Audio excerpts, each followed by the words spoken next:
MLC ने अपनी कथित विवादित बयान पर दी सफाई। कहा, विधान परिषद सदस्य एवं विधायिका के इशारे पर कथित फेसबुक या पत्रकार के द्वारा मेरे बयान को तोड़ मरोड़ कर किया गया पेश।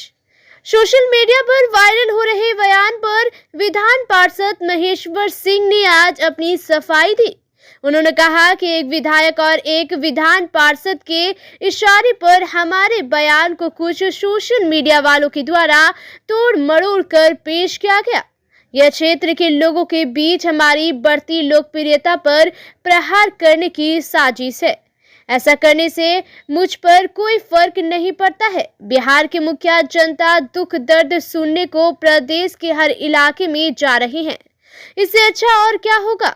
वे पूर्वी चंपारण जिले के ढाका अनुमंडल स्थित जनप्रतिनिधि प्रतिनिधित्व के उद्घाटन और पूर्व राज्यसभा सांसद से पूर्व विधायक स्वर्ग मोतियूर रहमान के पुण्यतिथि के अवसर पर पहुंचे थे।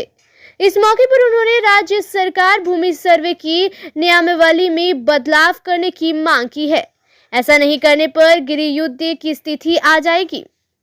सर्वे के पूर्व हजारों लोगों जमीन विवाद में मारे गए हैं। बेटी की हिस्सेदारी कानून में पहले से बना है। जो बेटी पैतृक जमीन में हिस्सा लेना चाहती है ले सकती है, परंतु सरकार जबरदस्ती सर्वे में बेटी एवं फुआ का हस्ताक्षर कराने की बात थोप रहे हैं। 18 दिसंबर को मोतियूर रहमान साहब जो जिला के ढाका विधानसभा से 2 बार के विधायक हैं और एमपी भी रह चुके हैं, राज्यसभा सांसद, उनकी 17वीं जयंती के अवसर पर वहाँ प्रोग्राम रखा गया था ढाका में। उनके पुत्र जो पूर्व विधायक हैं फैसल रहमान जी, वो भी मौजूद थे। और जनप्रतिनिधियों के लिए चुनाव के समय हम बोले थे कि मुखिया, वार्ड, सरपंच, पंच, इस लोगों को बैठने के लिए ब्लॉक में कहीं सी भी प्रखंड में जगह नहीं है तो हम भवन बनवाएंगे अपने इच्छित कोष से। तो वो ढाका में जनप्रतिनिधियों के मान सम्मान में वो भवन बनकर तैयार था। उसका उद्घाटन भी था। उसी अवसर पर कुछ पत्रकार लोगों ने, जो फेसबुकिया टाइप के लोग हैं, लोग पूछा मुख्यमंत्री के आगमन के संबंध में। तो हम कहे कि जो देश का राज का राजा होता है उसका आना, जनता के बीच में जाना, समस्या सुनना और उसका निदान करा देना, जो ये करता है वही सही मायने में लीडर है, राजा है। और जो नहीं करता है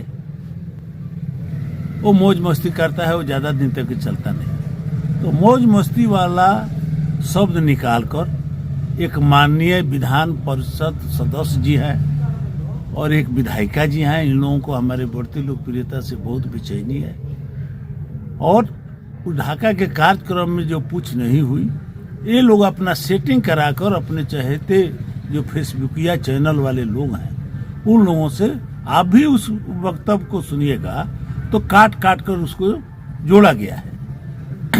मुख्यमंत्री जी के प्रति या जदयू के प्रति हमारी कोई दुर्भावना नहीं है। हम मुख्यमंत्री जी के यहाँ आते हैं, जाते हैं। सबसे पहले हम समता पार्टी से यहाँ विधायक बने थे। अगर आ रहे हैं तो सबसे खुशी है, चंपारण में खुशी है और हम लोगों को भी प्रसन्नता है कि जनता का हाल चाल लेने, अपने किए गए काम को देखने।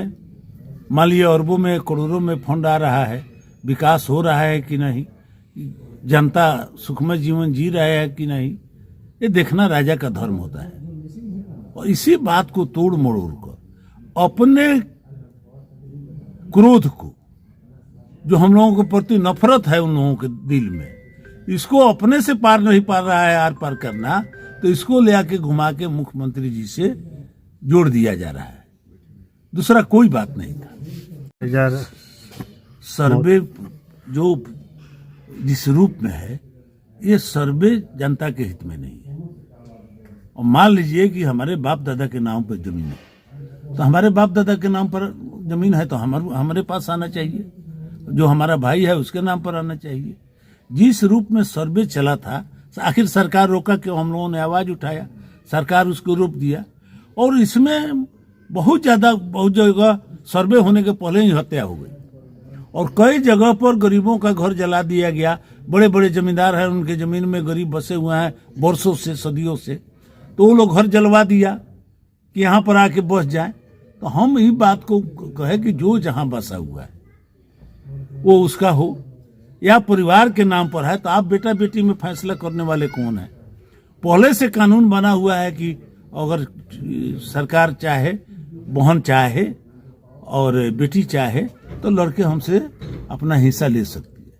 लेकिन जब कागज, अब मान लीजिए कि हमारी बेटी, अब हमको फुआ से दस्तखत कराना, बहन से दस्तखत कराना, बेटी से दस्तखत कराना, और हमारी पतोह चली जाएगी अपने नैहर और फिर वहां का लोग चला जाएगा, वहां एक गृह युद्ध की स्थिति उत्पन्न हो जाएगी। जिस तरह समाज चलते आया है उस ढंग से चले और जो वारिस हो उसको मिले। और जिस तरह से लगा दिया गया है काम, अब खतियान किसी के नाम पर, हिंसा किसी के नाम पर, तो बीच में जो फटवाड़ा हुआ है वो भी कागज देखना चाहिए। इसी विषय को कि गृह युद्ध नहीं हो, तो इसी पर हम बोले कि अगर इसमें सुधार करके नहीं आया तो यह मौत का फरमान है। और सरकार ने रोक दिया है, ये तो पुरानी बात हो गई, और सरकार इस पर सुधार करके लाने जा रही है। तो जहां खामी होगी, अब मान लीजिए कि सरकार, नीतीश कुमार यहाँ अरबों खरबों में फंड भेज रहे हैं कि चंपारण का विकास हो, बिहार का विकास हो, और कहीं लूट हो रहा हो, जनता को सुविधा नहीं मिल रहा हो, तो हम तो सदन में भी सवाल को उनके सामने उठाते हैं। और जहाँ चंपारण की जनता की कठिनाई होगी तो हम चुप बैठने वाले लोग नहीं, हम आवाज तो उठाते रहेंगे। नेता वही है जो जनता के समस्या को सरकार के पास पहुंचा दे और उस समस्या का सरकार से लड़कर निदान करा दे। इससे न मुख्यमंत्री को तकलीफ होता है, न सदस्य को तकलीफ होता है।